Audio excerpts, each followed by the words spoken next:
Scarpins Avenue. I can't deny it. I'm a fucking rider. You don't wanna fuck with me.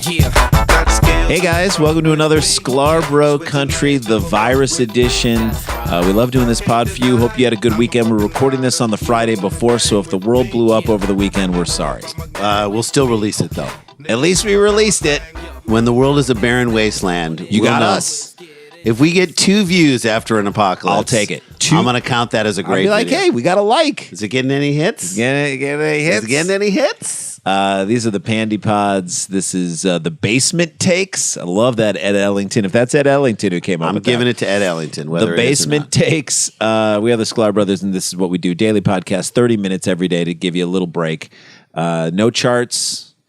No predictions, no death toll rates, no stock market. None of that. We're not talking about that right now. We're making fun of some silly decisions being made through this process. Yeah. We're trying to find what's funny in these moments, and we're venting to you about our lives. How are you feeling, by the way, Rand, through this process? I feel okay. I saw a guy running down the street, and people are running. That's like a big thing. A lot of running going on right now. Nextdoor.com, and maybe we'll do a whole episode where we just explore just several posts on Nextdoor.com. We'll just go through all. Saw a guy running. Don't trust him. Nextdoor.com. Nextdoor.com is the beginning of racism. Right. Well, It's like a time. it is, but then there's a moment where if you see somebody and you're trying to describe them, no matter how if you're trying to give an accurate description, there's no way you can't sound like a racist.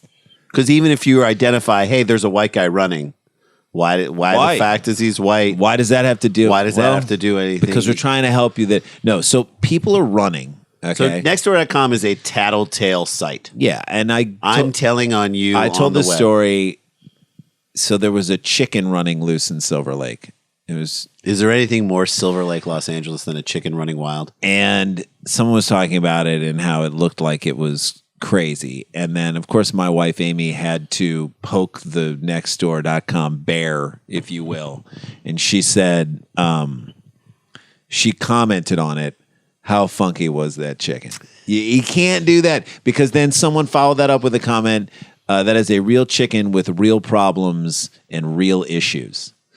To which my daughter, Daisy, then 14 years old, took that quote and put it on the dry erase board. Where you guys had it lived in our kitchen for months. That's a real chicken with real problems and real issues.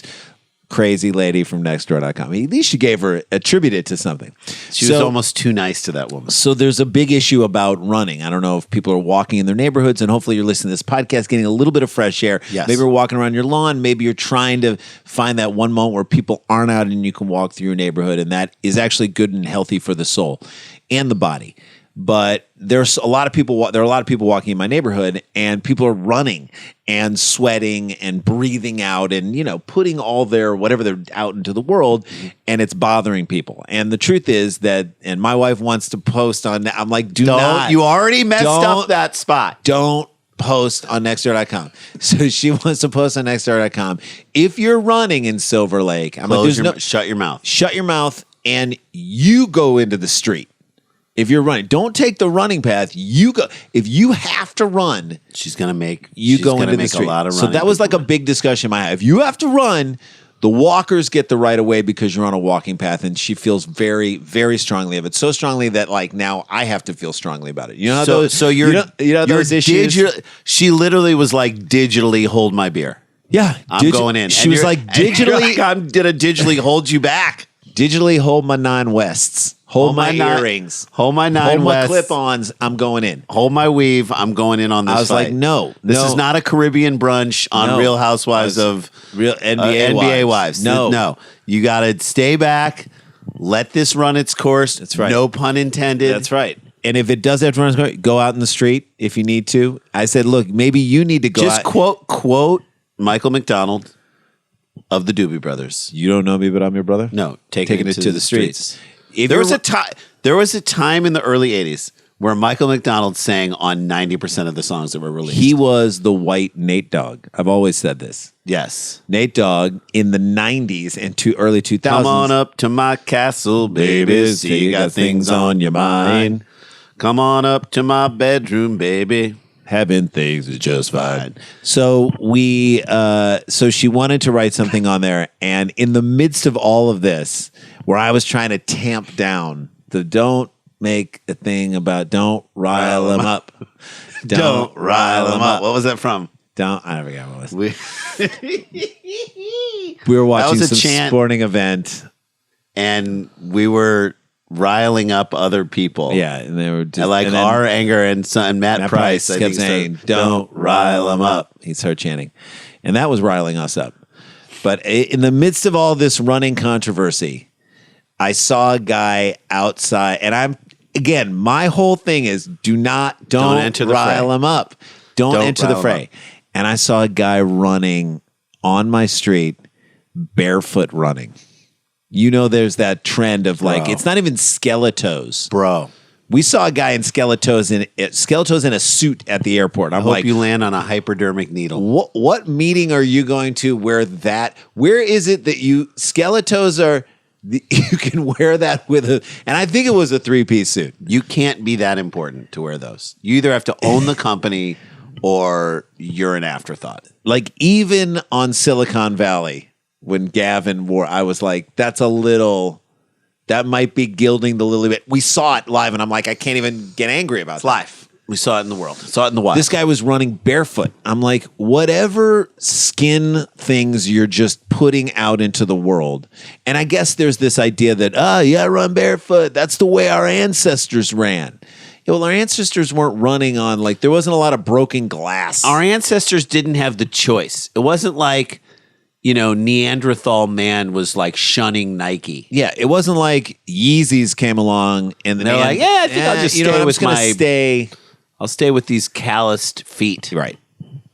I'm going to stay with feet that are gigantic because they're so puffy I can't feel anything. So this guy was running, and the second he ran by the house, and I saw it, I was picking up poop from the dog, and I saw this guy running by there. I was take it to the streets. I was like, this ass. So I came back in, and I'm like, get me on Nextdoor.com. Get on. I got to write about Log this me guy. in. If you're running, take it to the streets. If you're barefoot, take it to your house. Yeah, take it home, bro. What do you do after you're barefoot and you're running? Do you just douse your feet in hand sand in Purell? We'll get to that because there's a story. Let's get to it right now. Purell. I'm just going to say it right now. Is Purell, to quote Dennis Green, who we thought Purell was? I don't know at this point. Does it do what they say it do? Well, some people are trying to sue it. Gojo Industries, is that who you thought? I thought Gojo Industries. I thought they made toys that kids swallowed and almost died from. You know what I mean? These robots have knives on them. Gojo Industries. Gojo Industries also sounds like it's a mixture of being a martial arts dojo, right, and a kids' play place. It sounds like in a new Jackie Chan movie, that's the bad guy. Teach your 3-year-old karate in this ball pit. Gojo Industries. No, but he's the bad guy. No, the bad guy works for Gojo Shanghai Afternoon. That's right, Gojo Industries. Yeah. That's right. So I'm going to read this. Mm-hmm. So pardon my look this way, but people who are listening, you don't give a damn. The maker of Purell hand sanitizer facing 2 class action lawsuits right now as we speak. Again, right now, people are still suing other people amidst this pandemic. Got to get that Can't legal. keep that spirit down. Okay, got to make money somehow. Facing 2 class action lawsuits accusing it of misleading claims that it can prevent 99.9% of the illness-causing germs out in the world. Mm-hmm. Legally, they're legally, they're like, if any disease comes up, they're like, that was the 0.1. That's in the 0.1%. That's a 0.1. Every disease is in the 0.1. Right. Whatever disease you got, that's right. So the most recent lawsuit filed by 4 people March 13th in federal court, the Northeastern District of Ohio, because I got nothing better to do, comes as retailers scramble to keep hand sanitizer on the shelves. Says Purell's label says that it can kill 99.9% of the illness-causing germs. They're claiming it. They're leaving the door open. They're saying it's misleading and implies sound scientific support when none exists. Did you think that implies sound scientific? No, 99.9% is like what a dummy says. That's right. When they're like, I'm 99.9% sure I could kick your ass. That's right. I'm going to kick 99.9% of your ass. It's like when a dumb person tries to sound scientific. Or tries to make you sound like I got 100% of this covered. That's how someone exaggerates. For people to be calling Purell on it just means that they're dumber than Purell. To think that meant that they ran scientific tests. No, I'm 99.9% sure she doesn't have herpes. Look, that's what you say to your friend when you know she has herpes. But Purell never thought it would be thrust into the limelight quite like that. Purell was a background player in a Broadway show who suddenly now has to do a solo. Purell was just good smelling rubbing alcohol. That's all it was. Like I bet people make like elderflower moonshine out of Purell in the foothills of West Virginia, in the Smoky Mountains. Someone's making a Purell batch of moonshine as we speak. Purell was fun because you could make it disappear onto your hands. That was why. That's all people were like. Look at this cool technology. It goes away and then your hands dry again. So I'm going to read some of the case here. Yeah. Quote, these claims lack a scientific basis, rendering the affirmative misrepresentations misleading. I feel like this case is being argued by a 7th grader. Yeah. Right? Yeah. Your Honor, no fair. Okay? Yeah, it's no fair. They pretended like it was science when it wasn't science. It's not science. I think they should be in big trouble, Your Honor. Right? Gojo did not immediately respond to a request for comment here. Of course they didn't. And the issue was able to. They said that Purell has, quote, broken the public's trust. Broken the public's trust. You're not married to Purell. Do you know what I'm saying? Look, I understand these are desperate times. If you're counting on Purell solely, people are like, God, I trusted Purell. I don't know who Purell is anymore. Until this went and happened. Yeah. I mean, I need hand sanitizer that I can trust. I want hand sanitizer I can sit down and drink a beer with. Yeah. All right? I need a hand sanitizer that won't leave me when I go out with my friends. Yes.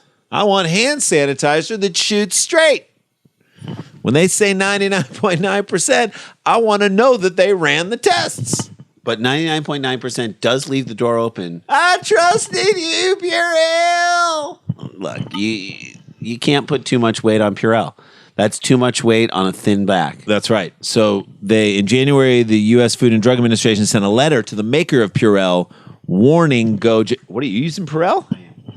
Warning Gojo against making unsubstantiated claims about the effectiveness of the products. The FDA cited several advertising campaigns suggesting that Purell could prevent the flu, Ebola, norovirus, and other deadly. Okay, so they did kind of lie. So it adds 2 inches to your penis. Wait, what? I feel like Purell is overreaching in this instance. So demand, of course, male pattern baldness. It cures. No, it won't. Erectile dysfunction. So there's a bottom line here, and this is the bottom line I say about Purell is that measles, mumps should get rid of any stats on their label. That's what Purell should do. Just get rid of it, and just adopt this tagline: Purell smells like it works. Yeah, right. That should be the new thing. Hey, Purell, look, it feels like it should work. Yeah, I mean, this has got to work, right, guys? That's what Purell should be. They should be your friend who doesn't know if the bungee cord is 100% secure, but he's like, I mean, they're not going to let you die on this bungee cord jumping. That's right. How can it go wrong? It's fine. Don't overpromise. Nobody will get hurt. Purell, don't ask, don't tell. That rhymes. Purell, it's one way to feel better, I guess. Yeah. I mean, if you did it like that, Purell, curiosity killed the cat. Curiosity is a deadly virus that we probably can't stop. Yes. If they did that, boom. They're not saying they get rid of it. No, they're not. They're just saying, okay, we smell good. Mm-hmm. We'll keep you pretty clean. That's right.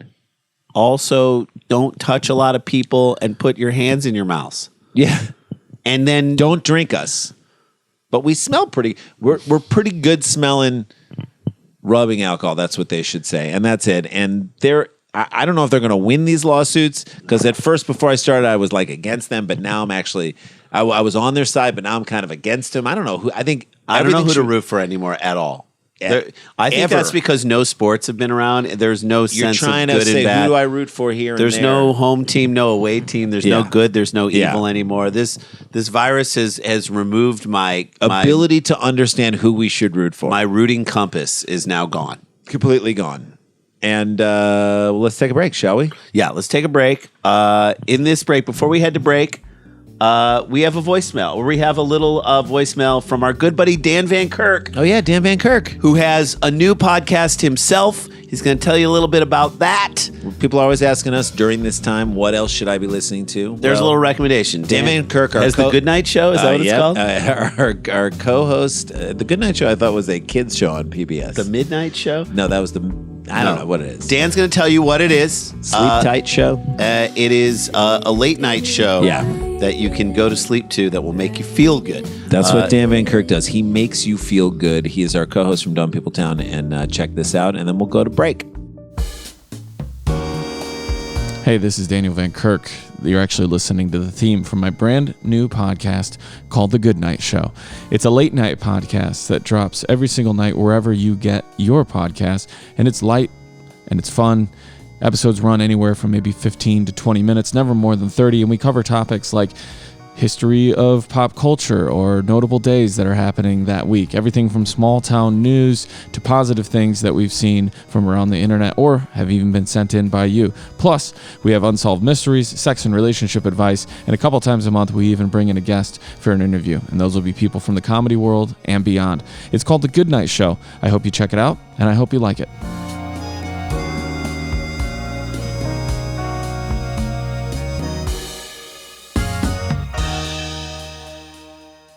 All right, welcome back. Hope you guys are doing well. Again, thank you for subscribing, rating, reviewing this podcast. It's growing. We appreciate the people who watch the clips and comment on our Instagram page. We are trying to make sure. I think it should be up on Stitcher at this point. Someone had asked about that. Thank you for that. Thank you, LA Magazine, for mentioning us as one of the podcasts you should be listening to get you through this coronavirus. That felt great. Look, we don't know when the end is. We're going to continue to do this throughout this. Let me just say, truthfully, this is not easy for us. We are taking a slight risk by me being in Randy's space right now, and me being away from my family in this time. It's not easy. It's not easy to do it, but we believe that this is one of the things we can do to help and to put what we believe is good vibes, creativity, comedy into a dark place and try to find some light. So that's why we're doing this. We will continue to do it throughout this process and try to give you guys that little break every single day that will help you lift your spirits a little and hopefully we can get you to maybe give you some good advice, like this next story. Look out for people trying to take advantage of you. I'm just going to say that right now, okay? Because it doesn't stop when we hit a pandemic. By the way, especially if old people are the targets. Old people are the targets of this pandemic, and there are targets of people trying to get them to do stuff. But I'll say this to the old people out in the world, and if you're an old person, you're listening to this, I get you. I got duped. Remember Randy when I got duped? Yep, Randy got duped. I was on a class field trip that I was chaperoning for she was now in 7th grade, but then 6th grader. And I'm on this class field trip. They're at like a writing workshop. I get a phone call, like 3 phone calls from a number I don't recognize. I pick it up. I start talking to him. It's a guy with an Indian accent, not Native American, from India. Beeping going on like it's being recorded by the government. He's saying he's from the Social Security office and that my Social Security number has been used in a crime. And then he starts to go on and on. He needs my bank. How would it have been used in a crime? He said my thing was used to rent a car, and that car now has blood in it and drugs, and it's sitting on the Mexican border. Now, a blood drug car on the Mexican border? Even saying it right now, I realize how stupid it is. But in the moment when the phone is beeping, when the guy I got to give him credit. As far as an improv guy, the guy's unflappable. He was hanging in there hard, and you were on a field trip. Better than Harvey Korman. He wasn't breaking. I'm on a field trip with my kids. With my daughter. I'm outside of this field trip. I'm freaking out. I start to give the guy my bank information and my Social Security. Then, of course, I thankfully had LifeLock and went nuts in terms of trying to put in barriers and whatnot once I realized everything that was going on. Everyone's telling me, get off the phone. So since you did that, because I don't just answer the phone, I just ignore anything but like now I answer the phone and go after them. I'm like, hey man, what's going on? Yeah, well, there's a cocaine car with my cocaine car. With my hey, can you say it louder? Because the cops who are on the line, and then they hang up, and then I call back, and I'm like, hey man, what happened? Yeah, you just keep, and then they hang up on you again, and you call back, and you be like, here's the deal, you're done.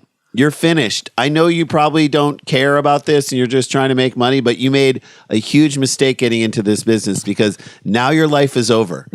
Every choice you make. You can't threaten it. I was like, don't look over your shoulder, bro. You can't say that. And I will be there with a broken piece of glass. No. I'm going to shove it into the back of your neck. I'm not going to kill you, but I'm going to make it so you can't walk anymore. Let me just say, there was a moment. Is that too much? Yeah. There was a moment 2 years ago where someone said there was a car with cocaine and blood in it at the Mexican border and it is somehow linked to you. And I thought to myself, I got to get out of this. Suddenly, I was like Harrison Ford in The Fugitive. I didn't kill my wife. I'm standing on a drain pipe with a 100-foot drop, and I'm just like, it's now or never. I was in it deep. So, old people, watch out because they're coming for all of us, specifically you. And this happened the other day.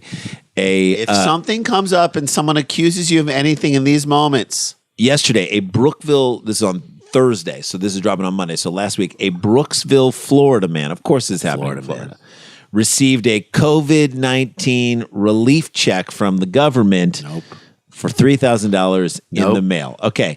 The bill had not been passed yet. Right. But this guy's getting a check in the mail, which, by the way, it's not coming in the mail.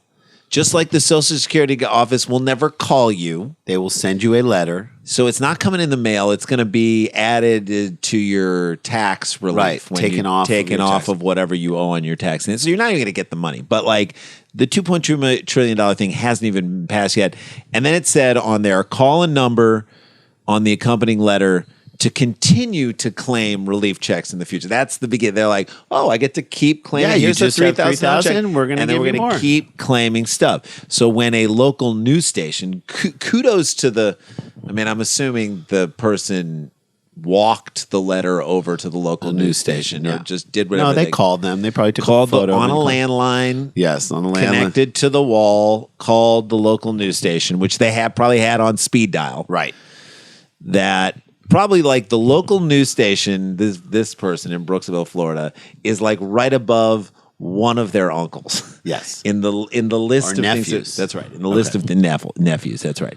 So they called them up, and the local news station called this number, and what they realized, it was a number for a trucking and carport business. Ooh.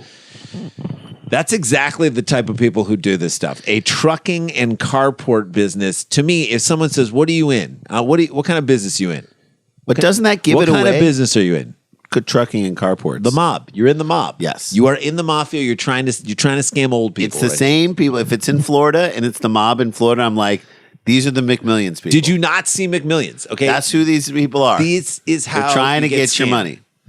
So that's where we're at. Fake companies sending out fake relief checks. So it was a trucking company. So that you would then give all this other information. But even if it came up that it was a trucking and carport, why would you give your information to them?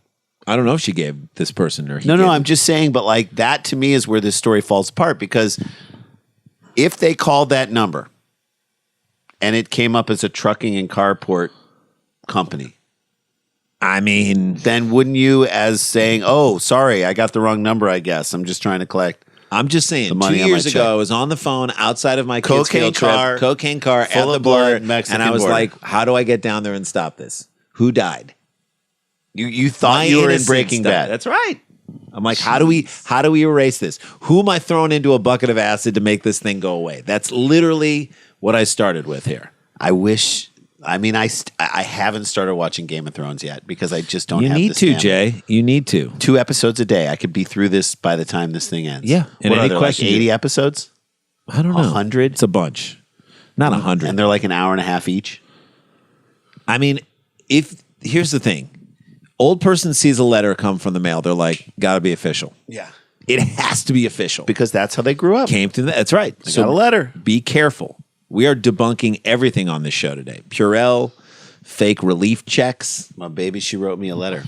I wonder if they could reboot that song, update it, and say, my baby, she wrote me An email? a text or an email. All right, I want to talk about this story because this happened, Jay. Cristiano Ronaldo. It's in the world of sports. If you don't know who Cristiano Ronaldo is, he's one of the most famous. He and Lionel Messi are the two most famous. Well, they're in the debate. They're in the sort of Jordan LeBron debate of who's the greatest soccer player alive. And they're actually both playing at the same time, which is insane. And you could make an argument for either. Portuguese player who plays now for Juventus, which is one of the top Italian league. Yes. The Serie A Italian league, and this Juventus usually almost every year makes it to the Champions League, the Champions Leagues in Europe. So they have like an international fan base. Juventus does in the same way that teams like AC Milan, Inter Milan, and Roma, Barcelona, teams like that around the country, around the world. Real Madrid. So he played for Real Madrid. He's from Portugal. Yeah. And he's now plays for Juventus. And of course, the Italian soccer teams are the ones that are immediately, as in all of Italy gets shut down. Right. He was said to have he kept saying, I got to go visit my mom in Portugal. I want to leave. I want to leave. I got to leave. Who's he saying that to? The team and the team. Don't keep me here. There are going to be no more games. I'm going to go visit my mom in Portugal. To which, what do you got to say? You got to be like, go visit your mom. And I think he donated €1 million, which at this point, because of the market, is worth about $300. Yeah, $1 million. That was remember we were in Turkey, and we had 750,000 Turkish lira. That was about $25. Yeah, that's what you say. I feel like about. How do you feel? I feel like $1 million Turkish lira. So $37. Yeah, basically. So, and that's the way we felt a lot of the time when we were there. Yes. But Cristiano Ronaldo donated money there, and he's donated money to hospitals in Italy, so he's not a bad guy. But he said, I got to get home. I got to see my mom. And what are you going to say? No? No. You're not going to go see your mom? So he lets him go. And meanwhile, they told the other players on the team, you can't go. You're not allowed to go. Cristiano Ronaldo. He's player of the year. You got to let him do whatever he wants. So he says, I want to go home.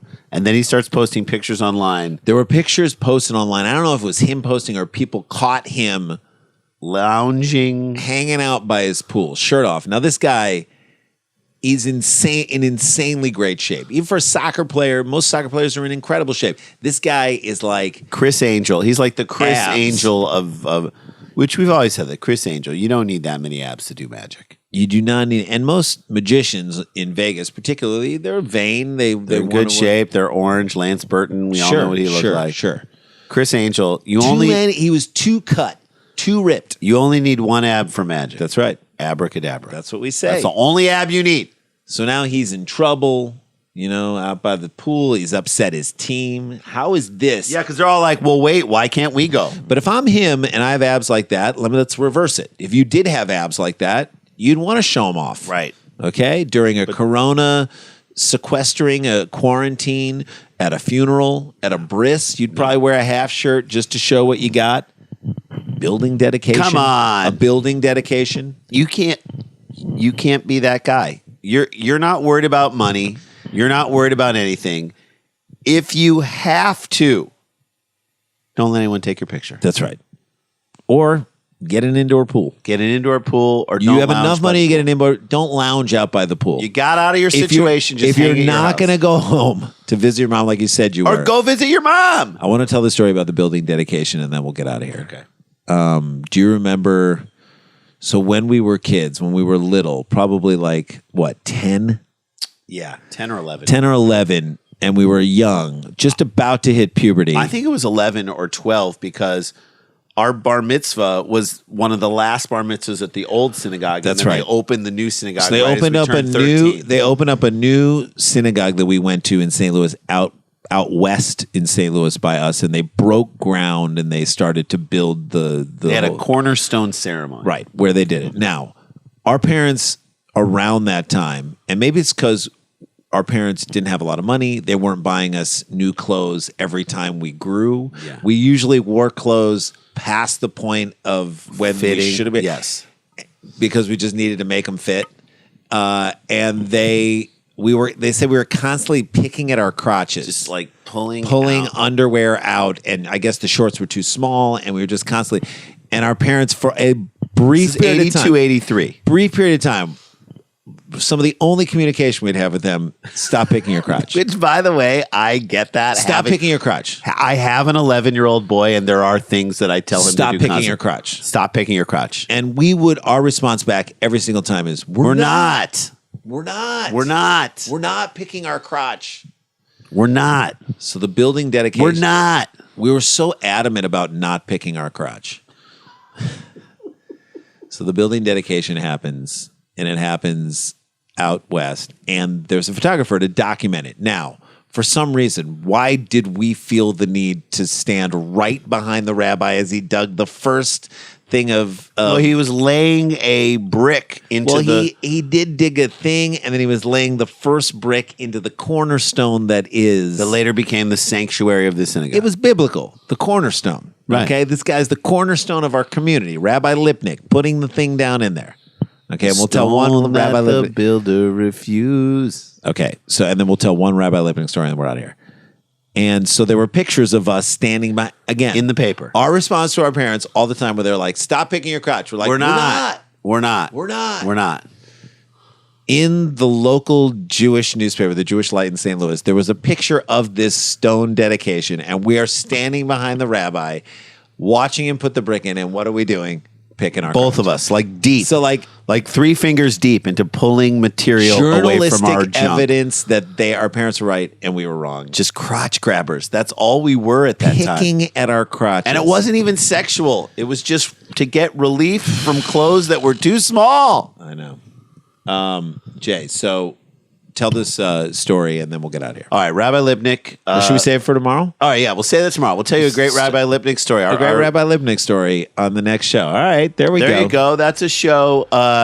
Thanks so much, guys, again for subscribing, rating, reviewing. I hope you're enjoying this. Tell us what you want to hear more of, what you want to see more of, and we'll do it, man. We're right there with you. We really appreciate everybody who's supported this show. Stop grabbing your crotch. Stop grabbing your crotch. We're Stop not. it. We're not.